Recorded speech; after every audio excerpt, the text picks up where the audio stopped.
Hello students, welcome to winter classes. और आज की क्लास में स्टार्ट करने वाले हैं कक्षा 10वीं का विषय गणित भाग 1। आज की इस वीडियो में स्टूडेंट्स हम लोग नवनीत स्वाध्याय प्रश्न पत्र कक्षा 10वीं का 2021 में जो गणित भाग 1 के लिए 5 पेपर दिए गए हैं, तो हम लोग पहला जो पेपर है, ठीक है, पहला प्रश्न पत्र जो है उसका क्वेश्चन नंबर 5 करेंगे, प्रश्न क्रमांक 5। और 5 का पहला सवाल करेंगे जिसके अंदर आपको शाब्दिक प्रश्न तैयार करना है। ठीक है, आपको ये मिल जाएगा पेज नंबर 372 पर। ठीक है, अगर आपके पास नवनीत की बुक होगी तो आपको 372 पेज नंबर पर ही मिल जाएगा। तो यहाँ पर स्टूडेंट्स पहला सवाल बोला है कि दो चरांक वाले युगपत समीकरण के आधार पर एक शाब्दिक प्रश्न की रचना करो। दो चरांक वाले युगपत समीकरण के आधार पर हमको एक शाब्दिक प्रश्न तैयार करना, रचना करना है। किस करो कि किसी एक चरांक का मान 18 होना चाहिए। उसमें से जो दो चरांक आप मानोगे उसमें से एक चरांक का मान कितना आना चाहिए? 18 आना चाहिए। और उस चरांक का जो इकाई है वो आयु हो सकता है, रुपया हो सकता है, मीटर हो सकता है, गति हो सकता है, इत्यादि। मतलब ये आयु हो सकती है। जरूरी नहीं है कि आप आयु वाला सवाल लोगे, आप रुपया वाला सवाल भी ले सकते हो, आप मीटर, किलोमीटर, इन सब के सवाल आप ले सकते हो।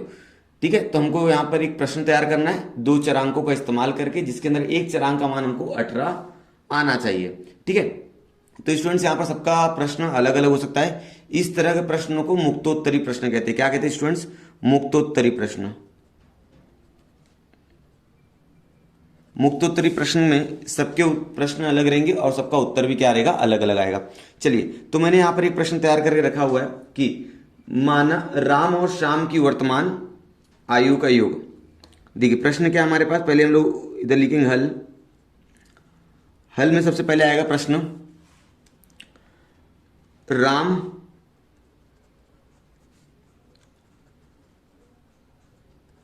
और श्याम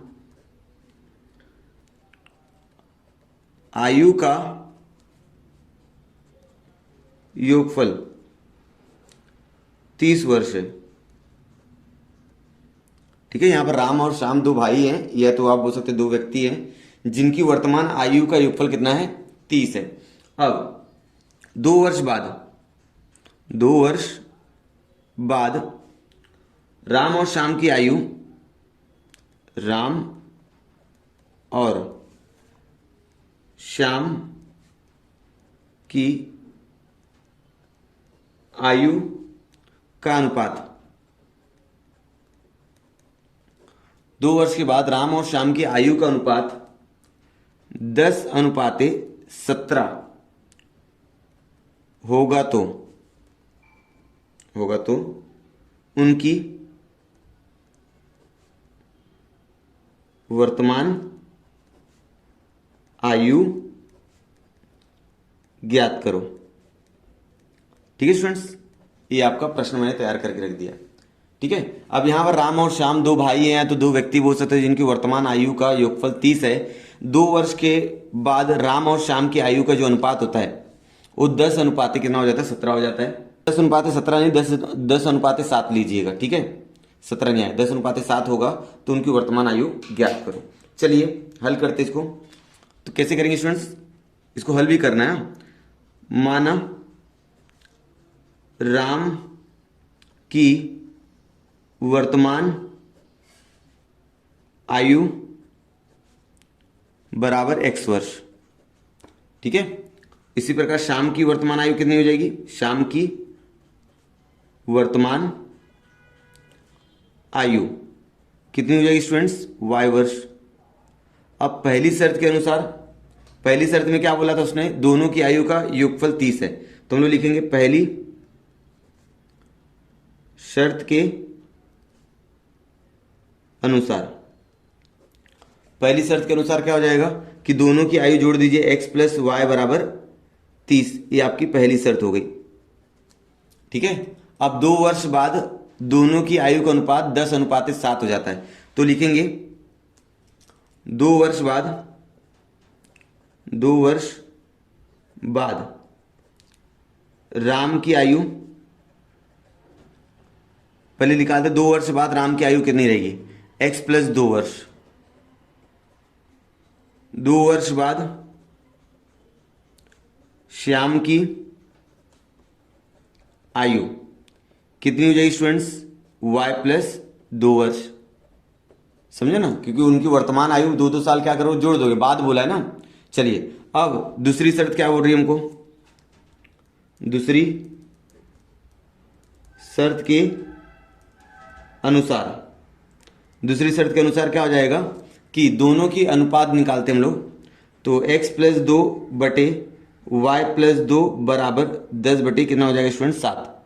ठीक है, चलिए अब इसको क्या करेंगे, तीरे गुणा करेंगे हम लोग, 7 का गुणा इसके साथ कीजिए, 7x प्लस 14 बराबर 10 का गुणा इसके साथ 10y प्लस 20। हम लोग क्या करेंगे, इसको युगपत समीकरण के रूप में लाएंगे इसको, इसलिए 10x ये 10y जो है 7x 10y इधर आएगा बराबर 20 माइनस 14, तो 7x माइनस 10y बराबर हो जाएगा 6। समझे यहाँ तक स्टूडेंट्स, यहाँ तक समझ में आया। इसको समीकरण नंबर दे देंगे 2। अगर आप लोग देख रहे होंगे तो आपको 2 समीकरण दिख रहा है, पहला समीकरण यहाँ पर है, दूसरा समीकरण यहाँ पर है। इन दोनों समीकरण को हम लोग क्या करेंगे, हल करेंगे।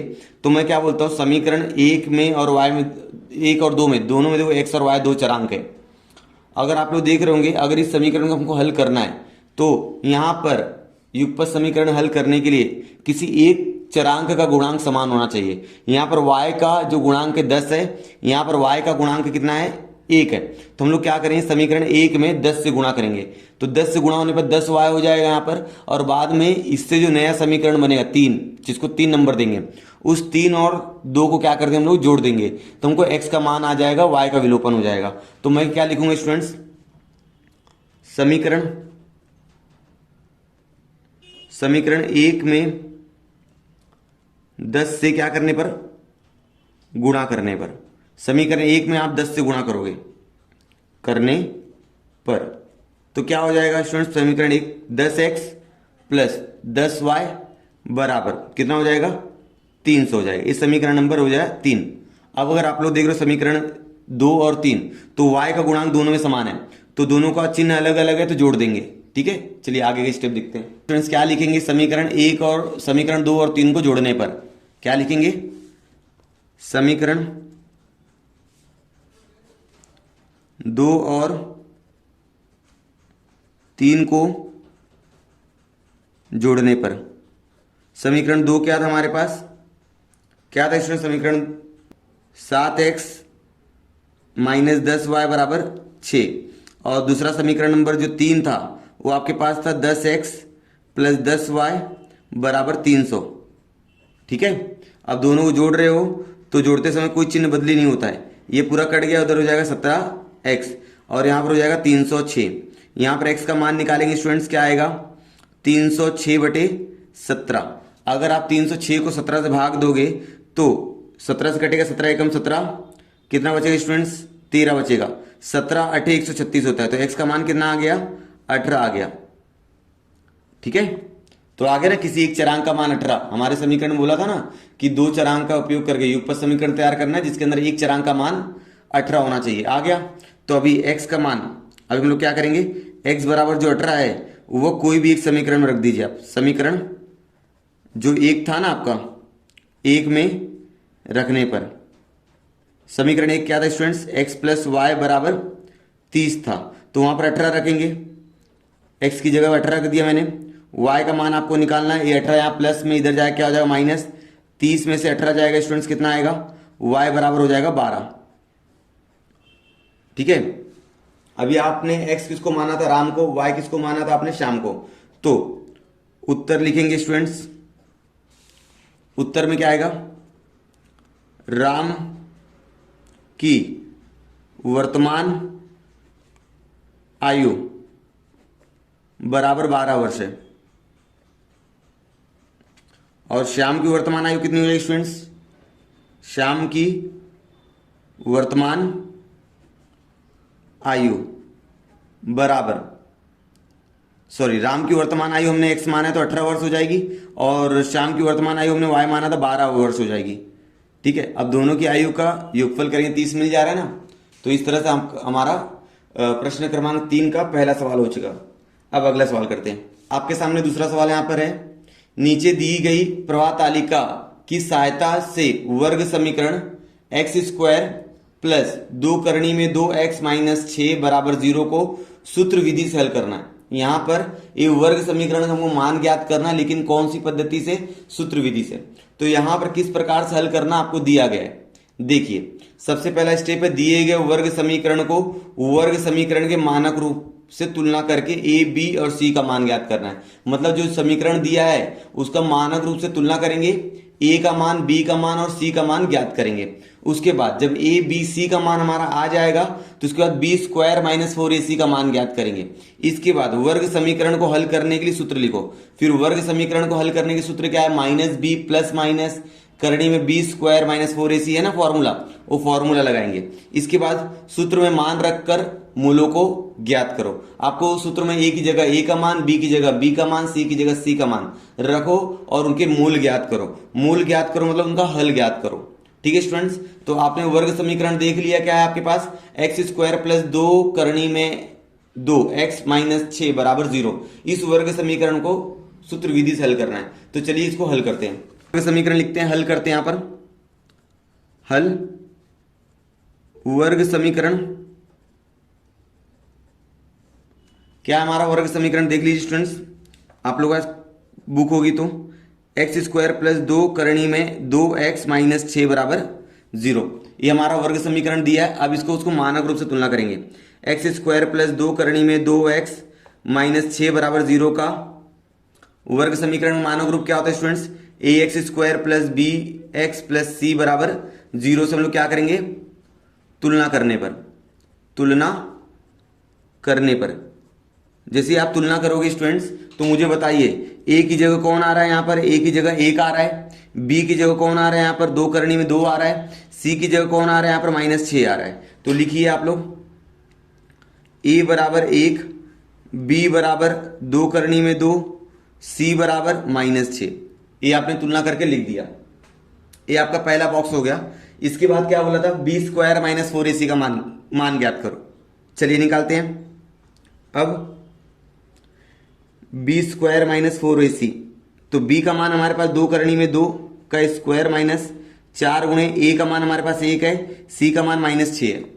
ठीक है, समझ में आ रहा है? चलिए अब स्टूडेंट देखिए, 2 का अगर मैं 2 करनी में 2 का वर्ग करूंगा तो 2 का वर्ग तो 4 हो जाता है। करनी में 2 का वर्ग करोगे तो करनी करनी कट जाएगी, 2 बचेगा। करके देख लीजिए आप लोग, करनी में 2 गुणे करनी में 2 करना तो करनी करनी कट जाएगी, आंसर 2 आएगा।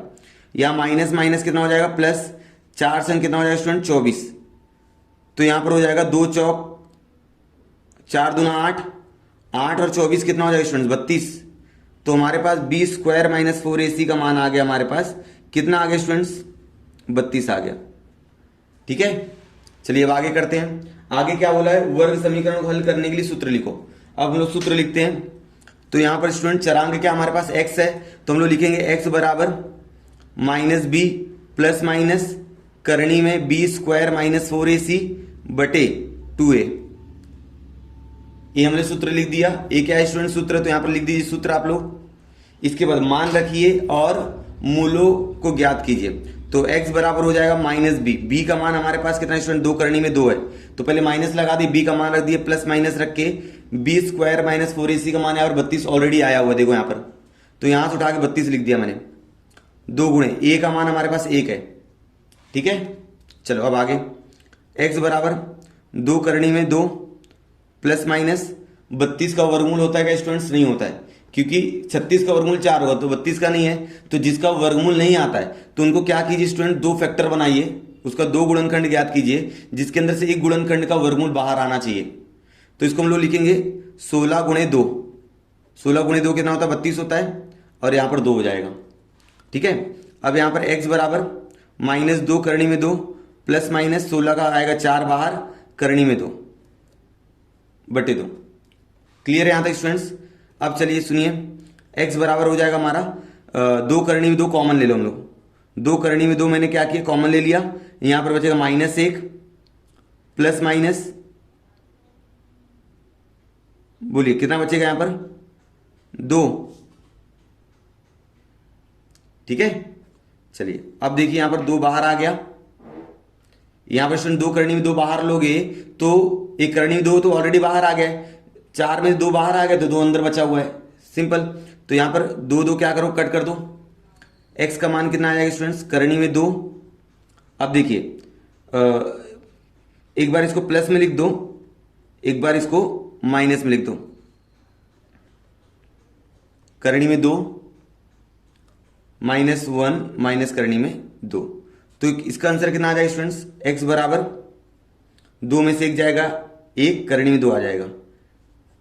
ये पहला आंसर रहेगा। या x बराबर, यहां पर स्टूडेंट 2 है तो हम लोग लिखेंगे -1 -2 -3 हो जाएगा, -3 करनी में 2। ये हमारा x का दूसरा वाला मान आ गया। तो इस तरह x के 2 मान आ गए, x का मान आ गया करनी में 2 और दूसरा आ गया -3 करनी में 2। तो यहां पर लिखेंगे युगपत समीकरण के हल करनी में 2 तथा -3 करनी में 2 है। ये हम लोग उत्तर लिख देंगे। इस तरह से स्टूडेंट्स नवनीत स्वाध्याय प्रश्न पत्र 1 का क्वेश्चन नंबर 4 पूरा हुआ। आपको दोनों सवाल समझा है क्या? ओके, तो इस तरह से हम लोग सवाल हल करेंगे। और क्वेश्चन नंबर जो 4 होता है स्टूडेंट्स, उसकी भी मैंने वीडियो ऑलरेडी बना के रखे हुए हैं, तो आप प्लेलिस्ट में जाके या तो इस वीडियो के डिस्क्रिप्शन में मैं लिंक दे दूंगा, उन वीडियोस को आप लोग देख सकते हैं। 5 पेपर का क्वेश्चन नंबर 4 मैंने हल करके दिया हुआ है, तो 5 वीडियो मैंने बनाया है, आप लोग को वो वीडियो मिल जाएगी, आप प्लेलिस्ट पे देख लीजिए या इस वीडियो के डिस्क्रिप्शन में। तो स्टूडेंट्स आज के लिए इतना ही। तो उम्मीद आपको पूरी वीडियो पसंद आई होगी। स्टूडेंट्स यदि आपको वीडियो पसंद आ रही है तो वीडियो को लाइक कीजिए, अपने दोस्तों के साथ वीडियो को शेयर कीजिए। यदि आप लोग हमारे चैनल पर नए हो तो चैनल को प्लीज़ सब्सक्राइब कर दीजिए, क्योंकि इसी तरह की गणित संबंधित बहुत सारी वीडियोस आपको इस चैनल पर मिलती रहेंगी। यदि आपको कोई भी डाउट हो तो आप मुझे कमेंट सेक्शन में कमेंट करके पूछ सकते हो, ठीक है। तो मिलते हैं नेक्स्ट वीडियो में, तब तक के लिए धन्यवाद।